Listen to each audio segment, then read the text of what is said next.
Hello, and welcome to season 18 of the Weekly Song Podcast. If you've never joined us before, this is a show where myself, Declan Kitchener, and my co-host, Roger Heavers. Say hello, Roger. Hello, everybody. Season 18. Season 18? Each write a song within the space of a week, and then we bring them to the podcast, have a little listen to them, and sort of discuss the process of writing them, and what went into them, what the meanings of things are, what we were inspired by, all sorts of things like that. That is generally what we try to do. Doesn't always end up working out that way, but it's always a fun time. Hello, Roger. How are you? Hello, I'm well, thank you. I'm good. I'm really pumped to be back podcasting, and we're actually visual as well as audio this time, so people are finding out what we look like. Exactly. I hope you're all not bitterly disappointed. Do you ever have that with like a radio show where you've listened to it, or a podcast, you listen to it for years, and then you suddenly see a photo of them and you go, oh, I didn't expect that. So your voice does not match your face. A good face for radio, I think they say. But yeah, it's good to be back. How are you doing? I'm doing well, thank you. I'm kind of excited, but I'm also kind of nervous. It's always that way on the first show of the season. I think you and I have discussed this before, where coming back to it after having had a little break, you sort of have that fear of like, oh, can I write a good song? Have I used up all my ideas? And then by the end of the week, you go, no, of course I haven't used up my ideas. What on earth was I talking about? Yeah. What about yourself? Did you have any of that this time? Oh, every time. But like you say, you always do come up with something, and I don't know, songwriting, creativity, it is a bottomless well. It never goes dry. You just have to go there. But it is daunting because we haven't written in a few months. And since November, I think. Yeah, so it is daunting, and it, especially because in your mind sometimes you go, I want to kind of come back having improved, or like with new ideas, and so that adds a little bit more pressure. So, but no, I think we both come up with good songs this week, and I'm really excited to listen to them and share them. Well, first up, we are actually listening to Roger's song that he's written within a week. Roger, what is the name of the song, and how does it go like? Well, the name of the song is Wake Up, and it goes like this.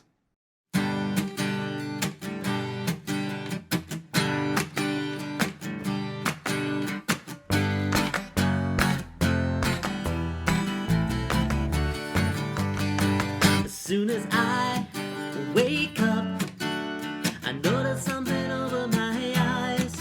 As soon as I cottoned on, you were already gone. Better wake up, wake up. As soon as I stepped out, I couldn't let a sleeping dog lie.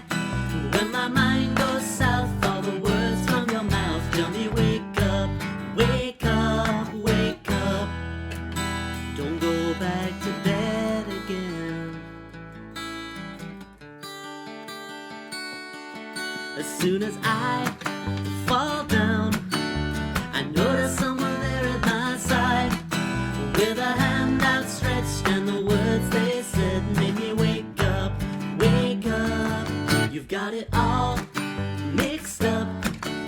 We're here to help you open your eyes, 'cause there's a world out there, and I knew you could never make up. So wake up, wake up. Don't fall back to sleep again.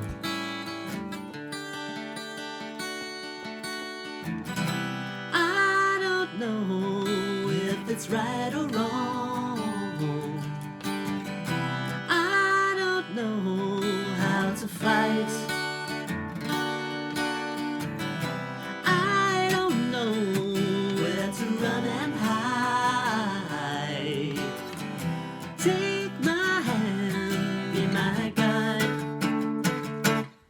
As soon as I get up, I couldn't help but cover my eyes. I've got a woman full of souls, and it's all my fault. I never wake up on time. If you and I break up, it doesn't matter how much I cry, 'cause at a long day's end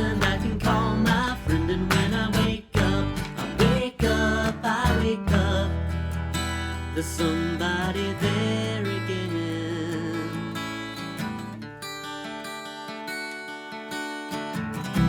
I don't know how to right this wrong. I don't know how to fight. I don't know where to hide or run. Take my hand, be my guide to carry on.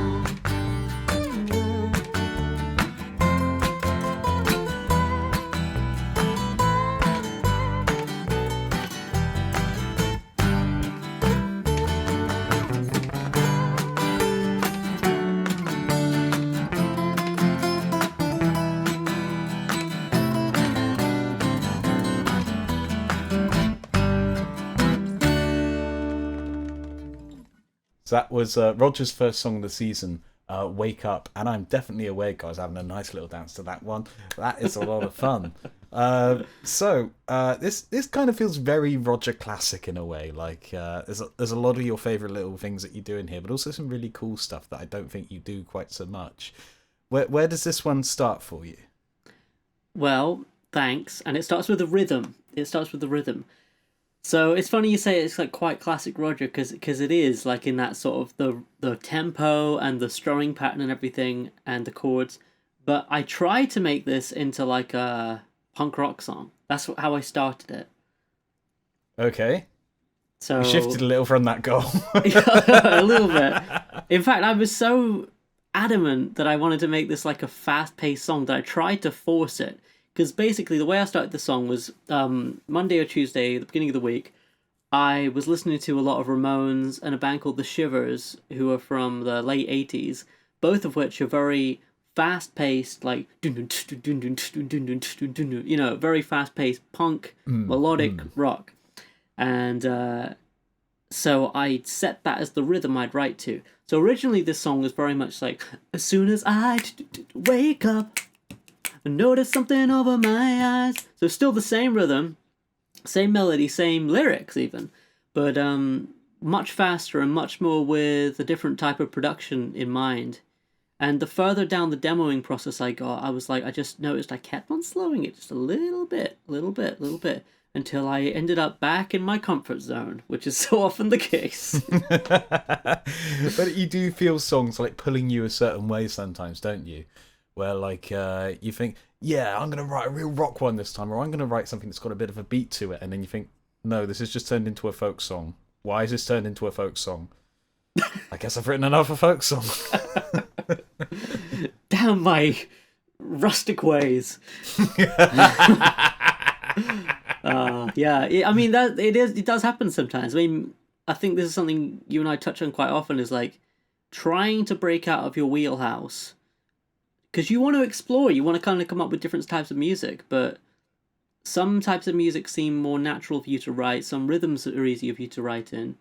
I will just say, like, generally, I think since a couple of seasons ago, starting just with the type of rhythm I want to write in mind has been a really big help. It kind of helps you avoid that blank page fear of like, oh god, what do I even write? Just having a basic, oh, I'm going to write something in 6/8, dun, dun, dun, dun, dun, dun, dun, or whatever, like, at least it helps you start, you know what I mean? Exactly, yeah. Like, you've got somewhere to go from. Otherwise, you are literally just playing all the cliches that you play. Like, I know in the past when I've had to do this, and you end up just playing your old riffs or your old chord ideas, or like, oh, this was a good one. Perhaps if I play it again, it will give me another idea, as if that works. Yeah. And it hardly ever works in a new way. But, you know, there's nothing too wrong with that. It's funny, I went more complex with this one than I thought I would, because It's a cool little timing thing, isn't it? Yeah. Yeah, well, it kind of happened naturally. So I don't like it when I kind of feel like I'm forcing a time signature change, but in order for it to line up with the chord changes I had in mind, it kind of required the wake up, wake up, wake up, don't fall back to sleep again. So those three wake ups, because the three of them, adds in another, I think, 2 beats to the bar. So you have one little bar 2/4, And I thought that kind of broke it up quite nicely, because other than that, the verses are very much, classic like 60s type of Beatles-ish pop song thing, but then adding that little time change in adds something a little bit different. And yeah, I mean, the whole thing was like, I was thinking, I even said to you, like, off podcast, like, I'm gonna try and write a punk song, like just a straight, not punk, but like a straightforward upbeat punk song. You did say this to me. It didn't quite work out. I think the seed is in there, but that's not enough, really. Oh, that's kind of cool. Like thinking about like that in terms of its origin zone, where it ends up going. Because once you say that, you can look back on it and sort of see the DNA of that in there, and like the path not taken almost. Exactly. Yeah, no, that's so true. And I think like structurally, this one kind of came about like pretty much all at once. So it was like, uh, I kind of got the main thing. As soon as I wake up, da da da da da da da da, which is a chromatically descending line, at least in the bass line anyway. So the whole song's in G major, country songwriter's friend, and you start off in G, and then you play. It's funny, now we're on video, I'm doing like little like shapes with my hands. Yeah, I can see you doing it, and it's pleasing to know that I'm not the only person who does that. Like, right, so it's an E, and it goes to an F sharp minor, and then to a C sharp diminished. Oh, this is a good opportunity to say as well, if you're listening on audio, like a schmuck, then the things we're talking about are visual, so check us out on YouTube. Nothing like a little mid-episode promo. But yeah, I thought I could detect some chromaticism going on in there, like a little cheeky little rundown. Always like that, like breaking out of the scale that you're in to sort of include some other key centers and tonal centers. But you were saying as well, like there's some more sophisticated chords in the chorus. So like, how does that compare to what you've got in the verses there? Yeah, well, I mean, in the verses, I'm going G major down to D over F sharp to F major to E minor. So you're going, G, F sharp, F, E, and then C sharp, F, E. So you're going non-diatonic pretty quickly with that F. But other than that, it's pretty much like it's either major or minor chords, nothing too crazy. And then when I got to the chorus, I just felt pulled to like throw in a couple of major 7 chords in there. So, which chords that kind of have a little bit more of a, I always think of it as like a kind of floatier feel, a bit more, how would you describe them? They've got a bit of ambiguity in them. Like I do like using major 7th chords for songwriting because it wants to go somewhere, but it doesn't want to go somewhere terribly quickly. They're Sunday chords. That might be a title. Yeah, and they provide a different feel, which is a quite nice tool. If you feel like your song's kind of plodding along in one direction, and you're like, because I think changing it up a little bit can always refresh the listener's ear a little bit, So just kind of throwing in those chords, and also it kind of makes your melodies a bit different. Like I noticed the moment I played that C major 7 chord in the first chord in the chorus, I found that my voice went up and I was singing more floaty melodies and things like that. So, which then informs the lyrical choices. So immediately you're kind of in a different direction, knowing that you can come back to the verse. So it's just a case of a bit of contrast, really. It's always important. It really clearly demarcates the two sections as one being definitely the verse and one being definitely the chorus. So in terms of sort of lyrical stuff and words and lyrics and things in this song, what a great sentence that was. Sort of where does that all come from? Where does the imagery for this one sort of begin? Quite often, like it's me just playing around with words that seem to fit the melody I've come up with to go over the top of the guitar chords. So this time it happened to be as soon as I, knowing the I would be on the one of the bar of the beginning of the verses. So as soon as I, and then I was thinking, what next? Wake up, so at the beginning of a day, that sort of thing. Pretty simple imagery. And then I just went into my notebook and I just wrote a bunch of stuff that kind of either rhymes or could be used in place of wake up, make up, break up, fall down, all these different things, like as soon as I do this thing, And so then I kind of knew that I had the beginning of my verses lyrically, because I knew that all of them would start with as soon as I do something, and then the rest of the verse would be filling in what that means. So at the beginning of the verse 1, I had this imagery of like, you wake up and you're blindfolded. So like immediately starting the day off kind of blind, and which was kind of cool imagery, ironically, because you can't see it. But, like, so you're starting off on that first. So like, why is that? How did this person or me get in this situation? So And was it a good time? I mean, it sounds like it. As soon as I wake up, I'm tied up, Anyway. But, so, you wake up and you got something over your eyes. Who put you in that situation? All that kind of thing. And then eventually, as I started to go through the song, as often happens, like, you notice certain themes emerging. And it's kind of like the push and pull thing. We've spoken of it before about, like, you start a verse with if this, and then you explore then what happens after that. And so a lot of it was just about, I find myself in a bad situation, but I always have somebody there to help me out. That's basically what the song is about. Like, I always have friends I can lean on, and just having gratitude for that, even though sometimes I feel like really lost, I guess. Yeah, it's, I think, something that everyone's felt at some point, that sort of sense of feeling like cast adrift almost.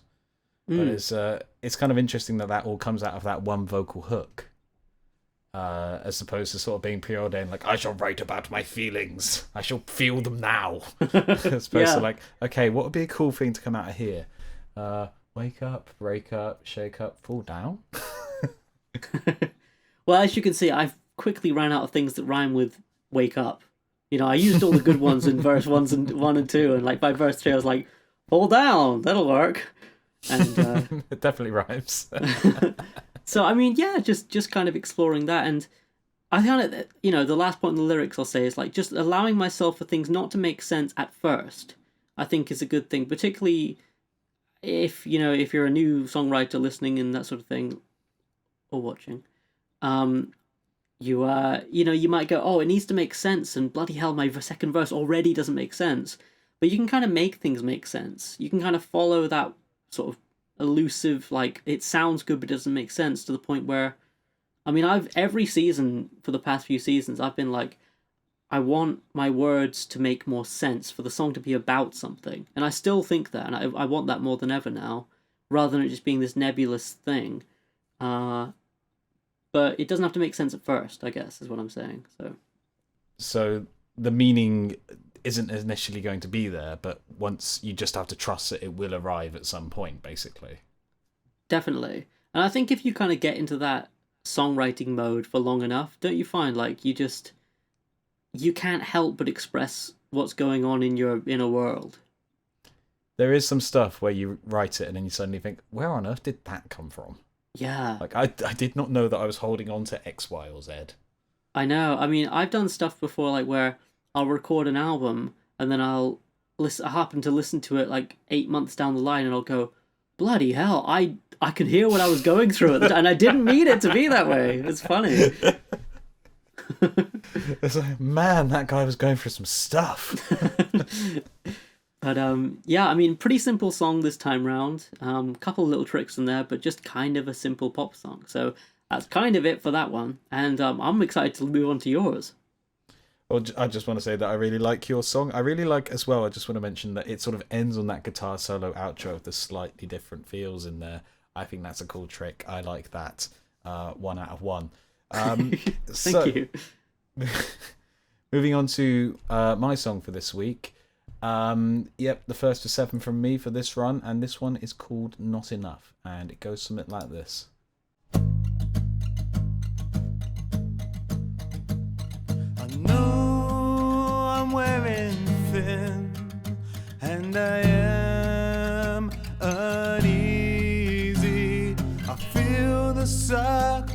start again.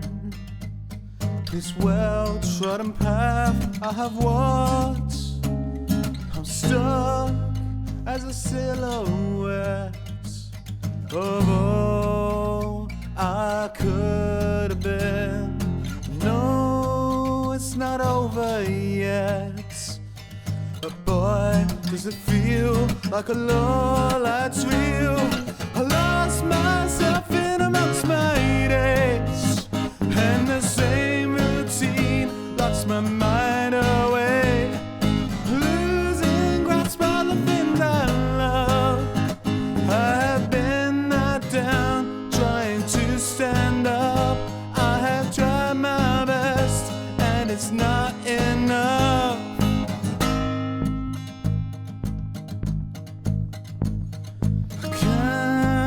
Talk about the rain and spout small words again. I only speak in quotes of things I'm allowed to say. I spotted in myself, and that frustrates me. No time just for myself, so I don't even try, as my mind wonders why I lost myself in amongst my days, and this same routine lost my mind away. I'm losing grasp by the things I love. I have been knocked down, trying to stand up. I have tried my best, and it's not enough. I had hoped that I was made of sterner stuff, but we all break down just to build back up. Oh, I lost myself in amongst my days. I must break routine, but it's hard to break. I'm losing grasp by the things I love, but they'll still be here when I get back up. It may take a while, and the path is rough, but all I can do is to be enough. So that was Declan's first song of season 18. That was Not Enough. And it was enough. It certainly wasn't. I can't do those puns like Declan can, but I love it. That's a fantastic song. I'm curious if this one started with the rhythm like mine did, because it seems to have that driving, chugging rhythm. Did it? Yeah, so basically most of the time when I write songs, as you know, I tend to sort of write the music first and put the words on after. So it sort of came about sort of hanging notes over a power chord. So again, people who are just listening on the audio version of the podcast might want to pop over to the YouTube now for a sec. Hello. So I look so comfortable here, don't I? So it came out of holding a power chord on the bottom couple of strings, and then holding either a third or a seventh or a fifth over the top to get something like this.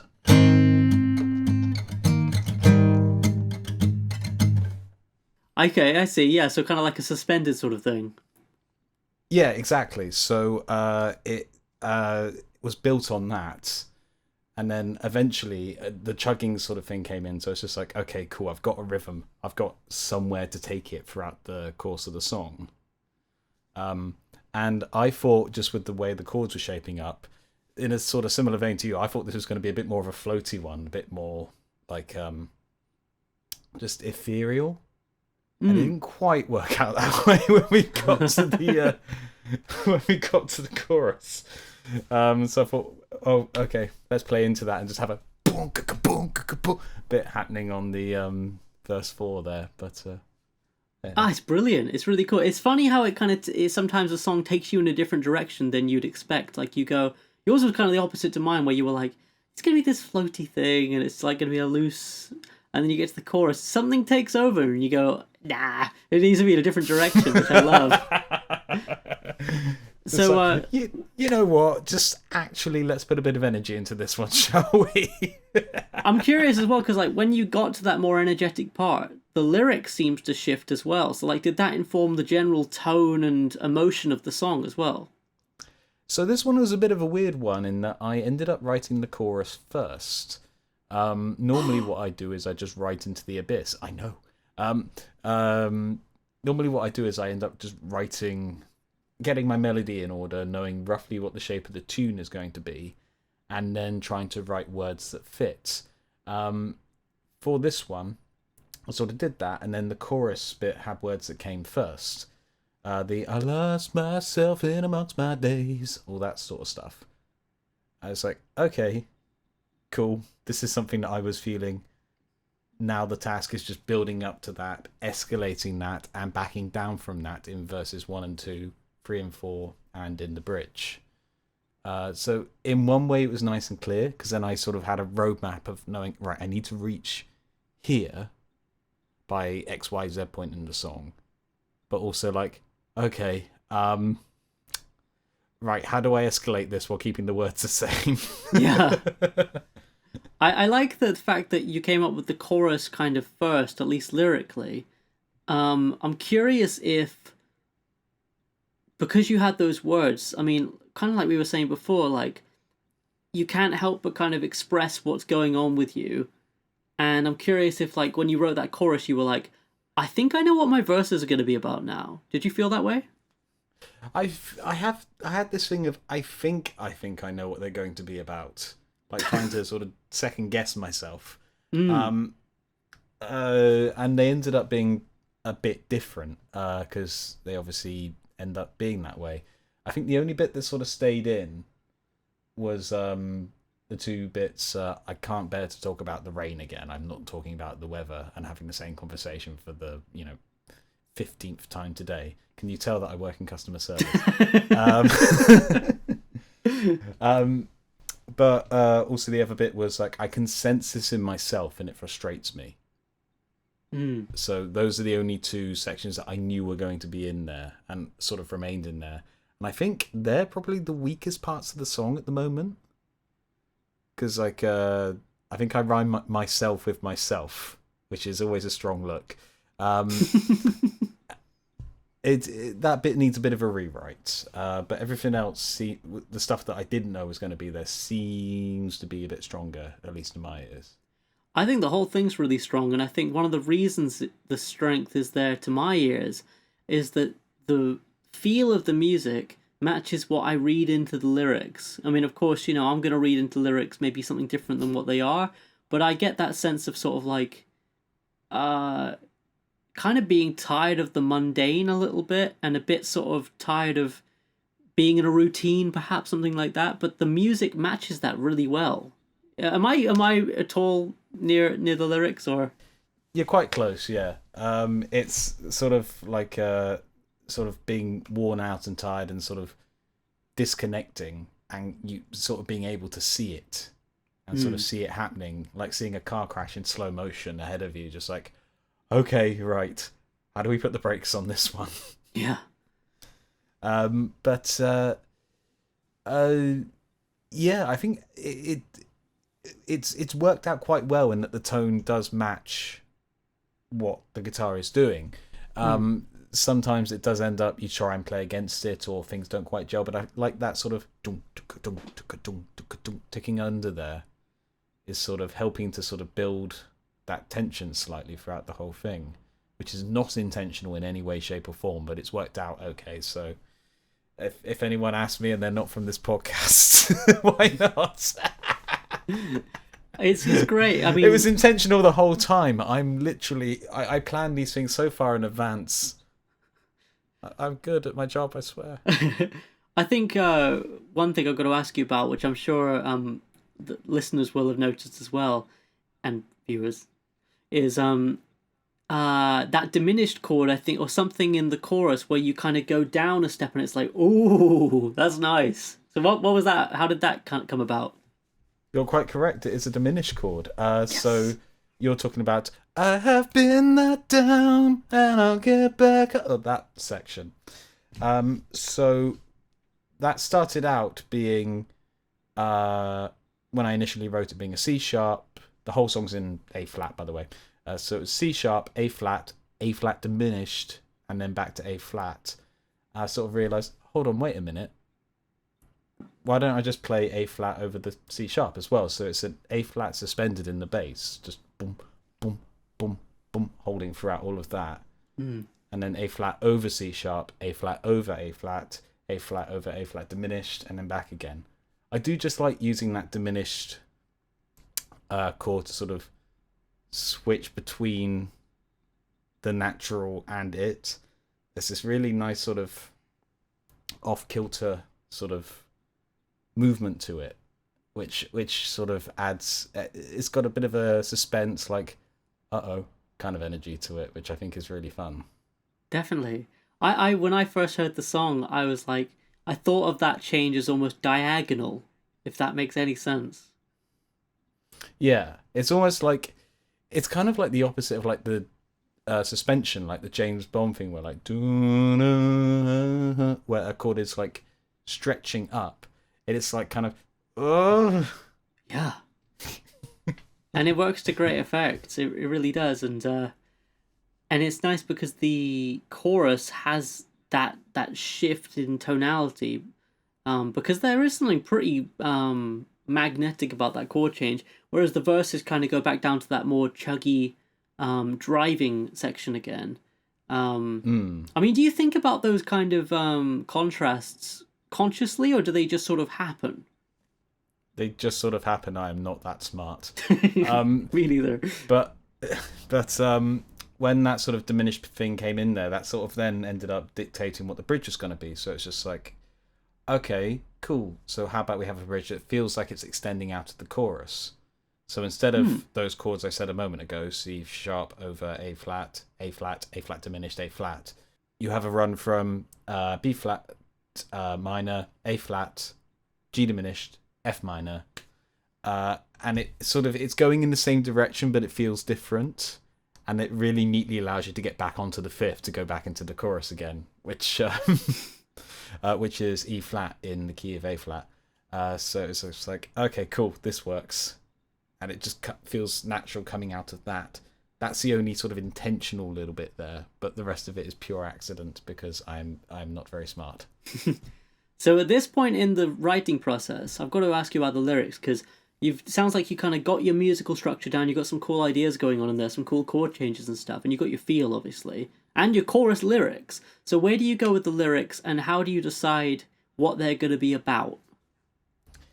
So the song is pretty much just about, like we said, about feeling disconnected and feeling sort of worn out and slightly depressed and everything. So, like I say, you've got to start off and build. You've then got to escalate, and then you've got to sort of hint at a resolution, because the chorus in number 3 changes slightly. So it's kind of laying down the problem, some more of the problem, what might help, or some. I think in this case it's more like a revelation, or like a sort of moment of realization that you see, like, okay, everyone goes through this stuff. This isn't unique to me. It's not the end of the world. We can get through this, kind of thing. Yeah. And then, like I say, the verses are just various instances that sort of lead up to feeling like the chorus. It's kind of like I used to work with someone called Daryl, who, when I was trying to write a song before, had this brilliant system for like trying to work out what a song is about. And he sort of said, okay, so make a list of symptoms, the problem, and what you're going to do about it. And that's basically verses, chorus, and bridge. And this isn't the method that I follow for this one, but like it sort of reverse engineered. It does apply in that sort of way. I really like that. Wait, so say that again. So you got verse, chorus, bridge, problem. Wait, sorry, what was that? Symptom, problem. What are you going to do about it? I'm going to try writing a song like that. That's an interesting way to do it. Like, even if you don't follow it through to the letter, it's an interesting way to sort of think about the structure of a song, particularly one that sort of hopefully has some sort of changing meaning over the course of it. This one doesn't really, but the final verse does change slightly, so you've got to do something to sort of get from A to B.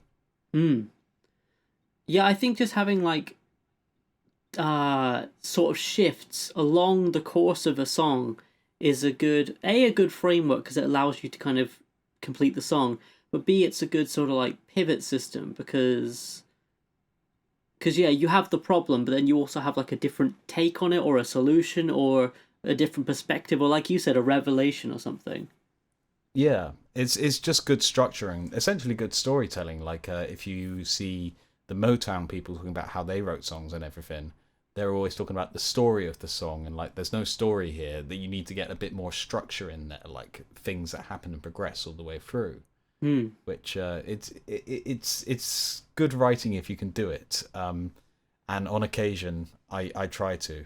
And even on stuff like this, where it's not necessarily the best thing I've written in the world, it's just like, okay, cool. It's made it a bit better than what it could have been. I like the idea of like having more of a writer's, like, you know, pen writer. That's what they're called, isn't it? A pen writer. Like a pen writer, yes. That's what you put on your resume. Like, I spent years as a pen writer. I pen wrote 3 novels. Pen wrote 3 novels. But like, I like the idea of having a literary, you know, eye on these kind of things. I listened to a comedy podcast a while back. These 3 people who weren't musicians, as far as I know anyway, and they were talking about some song or another, and they were like, the song's so disappointing because you never find out what happens in the end, like a book or a film or something. And to my mind, as like a musician who doesn't like write prose or anything, I was thinking like, it doesn't matter, you know. But they were really like, you should find out what happens at the end of a song, and that kind of made me think about it completely differently. But also, that's kind of a weird one because it, like that discussion there, sort of removes ambiguous endings from the equation. There are some endings where you don't know what's happened, and stories are stronger for it. Like you don't know what motivated the character to make their last action, or like you know, what happens next is you know, left for you to infer. Like it's interesting thinking about songs as stories, and I'm not very good at it. I think they were talking. Like, they were talking about a country song, I think, which they tend to be much more like, my baby left me, now I'm doing this, and next I'm going to go and do that. You know? So very much more a linear progression of events rather than, I feel I've got some emotions. I'm still having these emotions. Yeah, because to me, like, songs have always been, like, as a listener, to me, songs have always been a place I go to if I'm going to them lyrically, which I don't always do anyway. Sometimes it's just like, this song just has a certain energy to it, which I like. But if I do go to the song lyrically, it's usually because it's a little captured moment of like angst or, you know, frustration or love or something. And it's like I go to that song just to be in that moment with the song. It doesn't really matter that there's not like a kind of, and they all lived happily after sort of thing. Yeah. I suppose also as well, like you mentioned there, like songs do have energy apart from the content of the lyrics, and sometimes the words and the music sort of end up contrasting each other. Key example I always use is Mika, Grace Kelly. Like, it's a bouncy, happy pop song, but it's like, okay, decide what you want me to be and I'll be it for you, but just make up your mind kind of thing. Yeah. And yeah, like we're not poets at the end of the day. That's something I say as well a lot, as you know. We're not poets. We're musicians. We deal with the vibe and the energy of the music primarily. If we happen to write some good words, fantastic. We'll take that. But like, ultimately, it's not why we're there. So we've actually had a email into the podcast from regular writer Ben Alder. Thank you very much. As a subject line, he writes 17 seasons with that many exclamation marks. This was obviously sent at the end of last season. Three entire exclamation marks. Yeah, this was obviously sent at the end of the last run, and we've been waiting to read it out. So he writes, "Hey Roger and Declan, congrats on reaching season 17. 17 seasons of a new song every week, barring the roundup weeks. It's nothing short of impressive and really inspirational. When I originally stumbled on the pod a few years back, you guys really reframed what was possible for me in terms of how quickly and consistently songwriting could be done. Total game changer for me, realising that you don't have to wait for inspiration to strike. You can go after it and hunt it down." I like that. Which came in handy when I was writing the attached song, Big Bad Wolf. Some friends and I were challenged to produce a new song within a month, which for me meant that I needed to write something new as I didn't have anything to work on. The goal was to write, record and produce a demo to share by the end of the month. Despite many attempts at trying to write though, nothing felt like it was working. Life was intense at the time and I was probably just too tired. But the month flew by and I thought I was going to fail the challenge. With a couple of days to spare before the deadline though, I decided that if I kept the music simple, I had no time for complicated, and went with the first lyric ideas that came to mind without judging them too harshly, I might just have enough time to throw something together. In a couple of places, I found I could use snippets of lyric ideas that I had written on my whiteboard earlier in the year, which really helped me get over the line. In the end, the music and lyrics were done in a little over a morning. I hope you guys like it. If people are interested in checking out my other stuff, I'm on Spotify and all the usual places. I'm also semi-active on Instagram and Facebook at Ben Alder Music, BenAldermusic 2. Also, massive kudos to Declan for finally convincing Roger of how awesome Muse's Absolution album is, because it is awesome. It's brilliant. I love it. Cheers, Ben. Thank you very much for writing, Ben. Let's have a listen to that song, The Big Bad Wolf.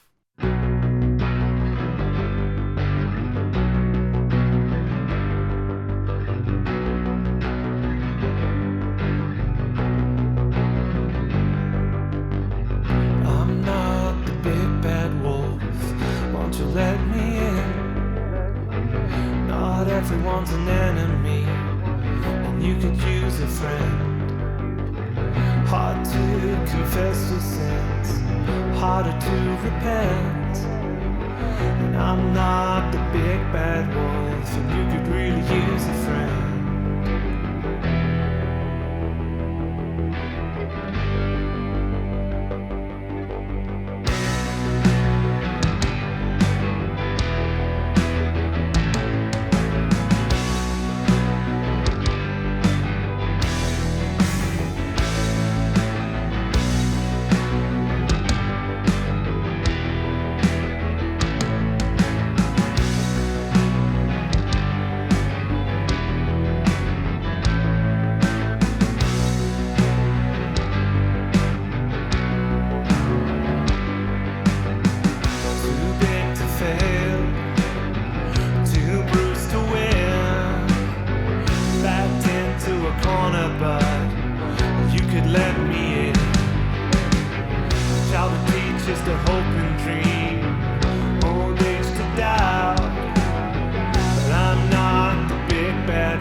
So, that was Big Bad Wolf by Ben Alder.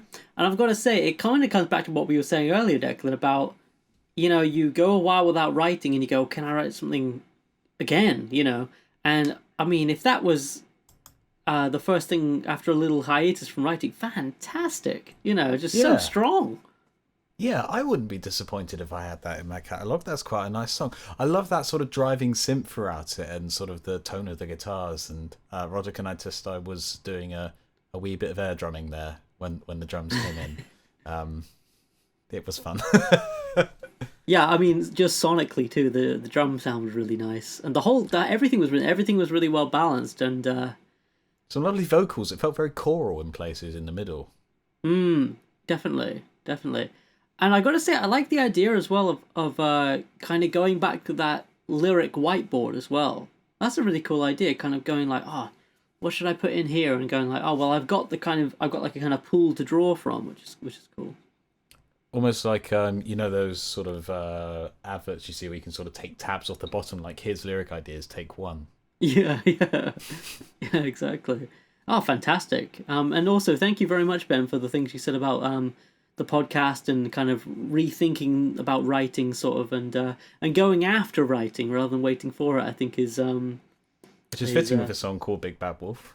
Exactly. Yeah, that's fantastic. Yeah, thank you so much for sending that in. Really, really cool song. And also, thank you for attesting that Muse's Absolution is a really good album, because it is. Thank you. As I said last season, I'm only 15 years late to the party or something. No, 20 years late.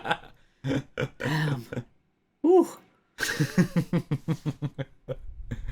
Okay, so now on to the section we like to call, what have you been listening to lately, Declan? So, Declan, what have you been listening to lately? I love the section is specifically what have you been listening to, Declan, when I want to ask you at any point what I've been listening to. I haven't listened to so much. I did just go on a bit of a binge around some charity shops today, and I've picked up, I think, 16 CDs to have a listen to, so hopefully I should have a few better answers next week. But this week, the week that we're recording, Bandcamp Friday has just been and gone, so I picked up a couple of things from there. I picked up, I think it's NX Worries, which is Anderson .Paak and someone. And Knowledge, I think he's called. Correct. Yes, I totally remembered that and did not have to be prompted. Also picked up Joel Culpepper's first EP, I think, Tortoise, which is quite good. And then Boundless Brothers, which is a band that I used to play with a few years ago. I finally picked up their album Love and Monsters, and that was quite nice. I quite enjoyed my time with that. I felt quite nice and happy and buoyant by the end of it. Nice. You know what I like about you? You're a Bandcamp Friday supporter. I like that. Nothing else. The rest of you can just be chucked in a bin somewhere, but you do support Bandcamp Fridays. It helps. It lines up with my payday now, which it didn't quite do before. But what about yourself? What have you been having a bit of a listen to? You were saying earlier, the Shivers. Yeah. Did you get a chance to check out that track I sent over? Yes, I did. Yeah, it felt very 60s retro, early 70s retro. Yeah, I know what you mean. I think the 60s thing is a good point with that one, because I don't really know anything about them, but I get the impression they were quite influenced by British invasion stuff. Just the chords and melodies and stuff, but they're also quite I thought they were kind of like Blondie a little bit, in the sense that they're quite new wave, you know?